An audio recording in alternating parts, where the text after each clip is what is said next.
What's this? A letter for me.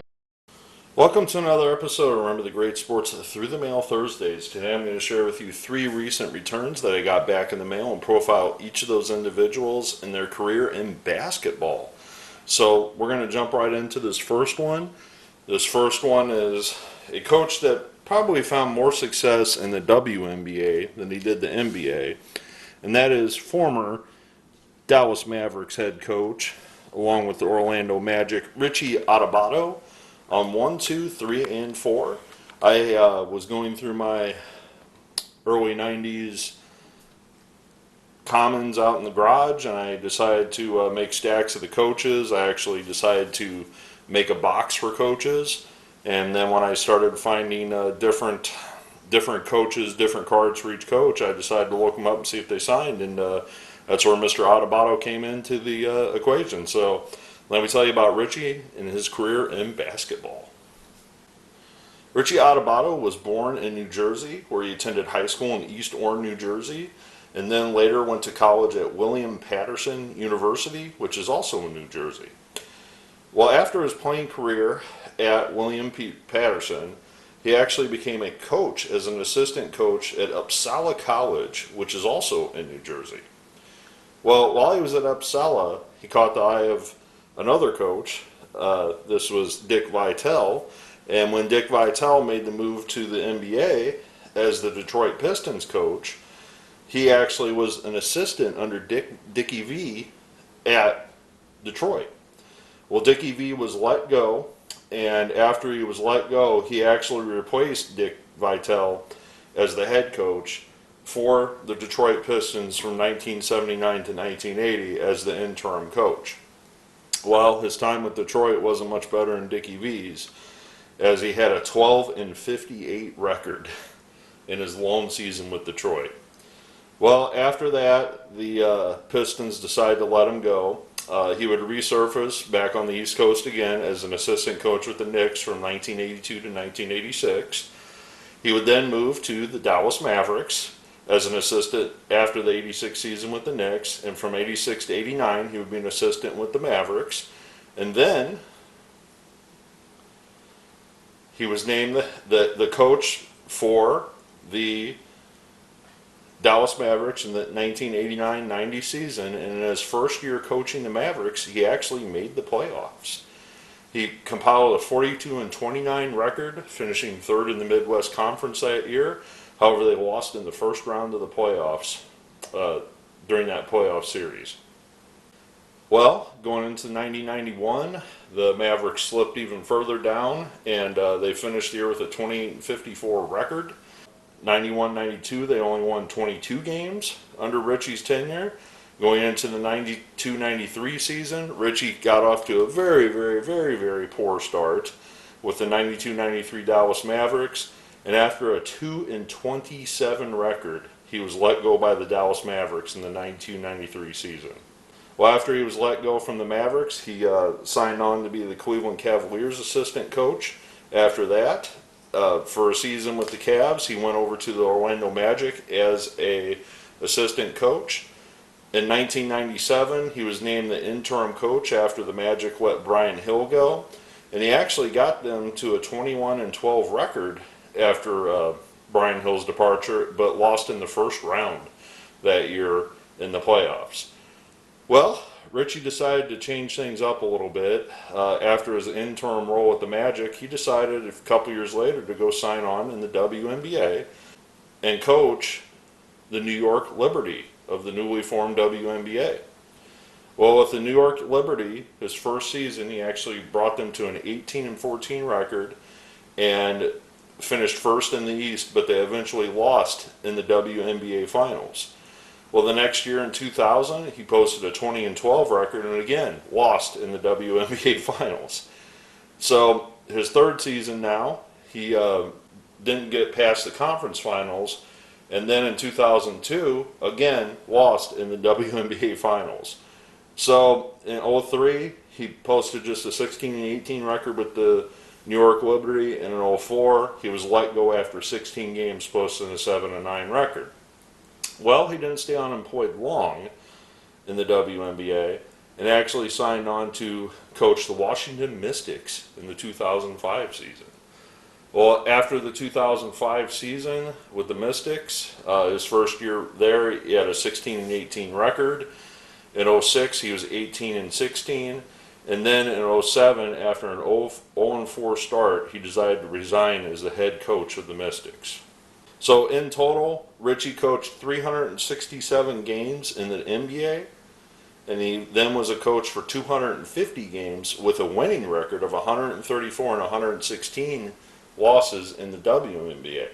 After Richie retired from his coaching tenure and his assistant coaching duties, he went back to work for the Orlando Magic. I'm not sure if he's still working for the Magic as a radio color analyst, but he is now retired and living in Orlando, Florida, so he might still be popping in games with the Orlando Magic every now and then. So thank you, Mr. Adubato, and we will move on to the next return.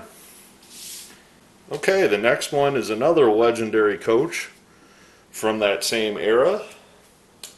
And this man is still involved with the Philadelphia 76ers to this day. And this is former 76ers coach Jim Lynam on 1, 2, 3, and a 4th. And Jim Lynam was with the 76ers back in the Charles Barkley era of basketball. So let me tell you about Jim Lynam and his career in basketball. Jim Lynam graduated high school from West Catholic High School in Philadelphia, then later went on to St. Joseph University to play college basketball. With the Hawks, he was a 3-year starter. In 1969, Lynam was a key player on the Hawks team that advanced to the 1961 Final Four. Lynam played with the Hawks until 1963, and in his senior year, he was named the MVP of the Big Five in his senior year. After his playing career, he began his coaching career at Lansdale Catholic High School in Lansdale, Pennsylvania. He then coached for the Fairfield Stags men's basketball team in 1968, where he coached for 2 years, then moved on to American University in 1973. After that, he went back to St. Joseph's and coached them from 1978 to 81. And then he took an assistant position in the NBA with the Portland Trail Blazers.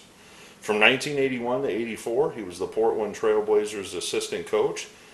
And after 2 years, he was named the head coach of the San Diego Clippers. He spent 2 years with the Clippers, his first year going 30-52, and then his second year 22-39, and after 61 games, he was fired. After his tenure with the Clippers, he then went to the Philadelphia 76ers back home to be an assistant coach from 1985 to 1988. In the 1987-88 season, he was named for 39 games the coach of the 76ers. Going into 1988-89, he actually had a winning record, posting a 46-36 record, but losing in the first round of the playoffs. The next year in 89-90, with Charles Barkley at the helm, the Sixers had a 53-29 record, but they lost in the conference semifinals that year. In 1990-91, he would repeat, finishing second in the Atlantic that year with a 44-38 record, but again lost in the playoffs. During the 91-92 season, he was posted just a 35-47 record, and the Sixers failed to make the playoffs that year, and he was let go from his position after that season. Well, he then went to go coach the Washington Bullets in the 1994 season, and from 1994 to 1997, he was the head coach of the Washington Bullets. Unfortunately, with the Bullets, his record, he did not have a winning record at any of the seasons he was with the Bullets, and 46 games into the 96-97 season, he was let go and fired from his position with Washington. After the 97 season, he would then go be an assistant coach for various teams. He would go coach with the New Jersey Nets for a couple seasons. Then he would go back to Portland as an assistant from 2001 to 2005.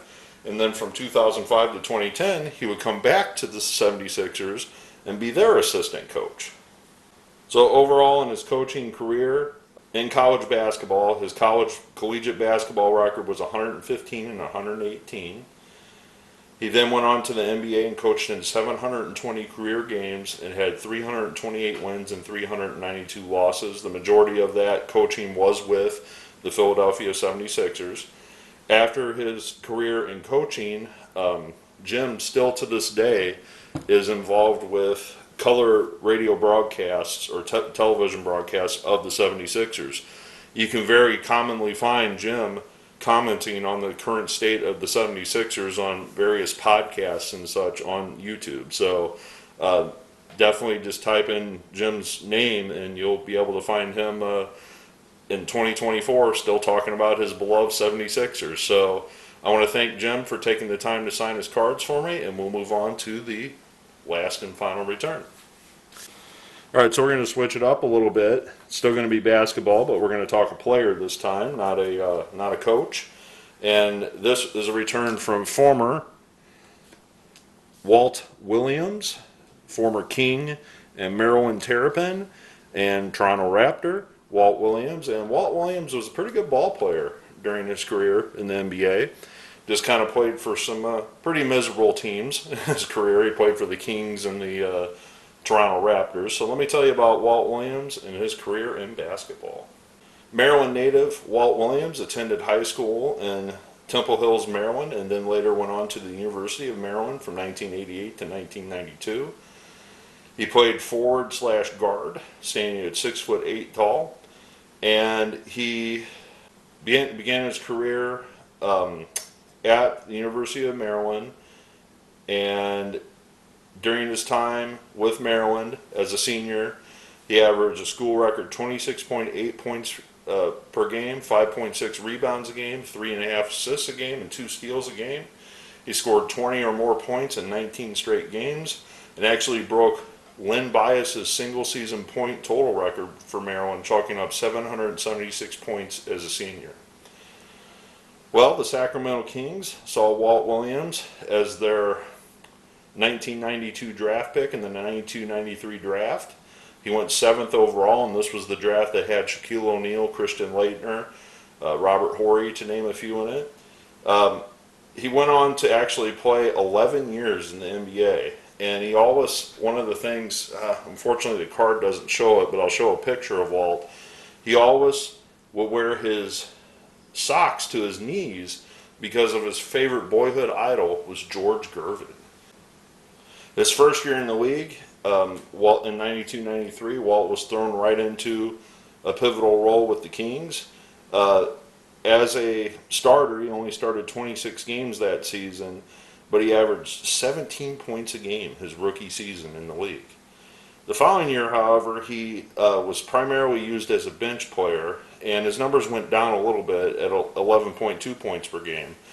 However, the following year, in 94-95, he would start 77 games for the Kings, averaging 16.4 points per game that season. Well, after his time with the Kings, he would move on to the Miami Heat, where he would spend just one season with the Heat. He would appear in 28 games with them, finishing out that 95-96 season after the trade. He then would go sign as a free agent with the Toronto Raptors. Well, with the Raptors, he would appear in 101 games for them over the next couple seasons, averaging a career high of 15.3 points per game over his 2-year seasons in Toronto. Well, after his time with Toronto, he would then go to the Portland Trail Blazers after a trade, and he would finish out the 97-98 season with Portland, and then he would finish out the 98-99 season with Portland. And again, with Portland, he would appear in 79 games and just average 8.9 points per game, as he was a starter at this point. He then would go sign with the Houston Rockets, getting his starting role back, starting in 66 to 76 games with the Rockets, and getting back to the double-digit amount of points per game at 10.9 points per game in that 99-2000 season. He would spend the next 3 years with the Houston Rockets, playing part-time as a starter and part-time off the bench. And then in 2002-2003, he would sign with the Dallas Mavericks, coming off their bench, averaging 5.5 points per game. Overall in his career, Walt appeared in 708 games, had a career average of 11.8 points per game, and played in almost 11 seasons in the NBA. He was also nicknamed the Wizard, so Walt the Wizard Williams. And I wish I would have asked him to inscribe one of those that way. That would have been a cool inscription. But after his playing career, Walt actually wrote a couple books. Another kind of cool things that he also serves as a sideline reporter for some of the broadcasts from the University of Maryland men's basketball team. He also established a scholarship for the University of Maryland, which benefits minority students. And some other cool little tidbits that are on his Wikipedia page. He appeared in the film Eddie, starring Whoopi Goldberg in 1996. And it says he also appeared in the Hootie and Blowfish video, Only Want to Be With You. And that is probably one of Hootie's most popular songs. I did not realize Walt Williams was in that video. So, very cool. I'm very happy to add Walt the Wizard to the collection. Love these McDonald's cards. I love getting those signed. I absolutely love that set as it brings back great memories from back in the day. I want to thank coaches Jim Lynam, not lineman, for signing my cards. I also want to thank former coach of the WNBA, and Mavericks and Magic, Richie Adubato, for signing. I want to thank you for taking time to watch this video, and as always, happy collecting.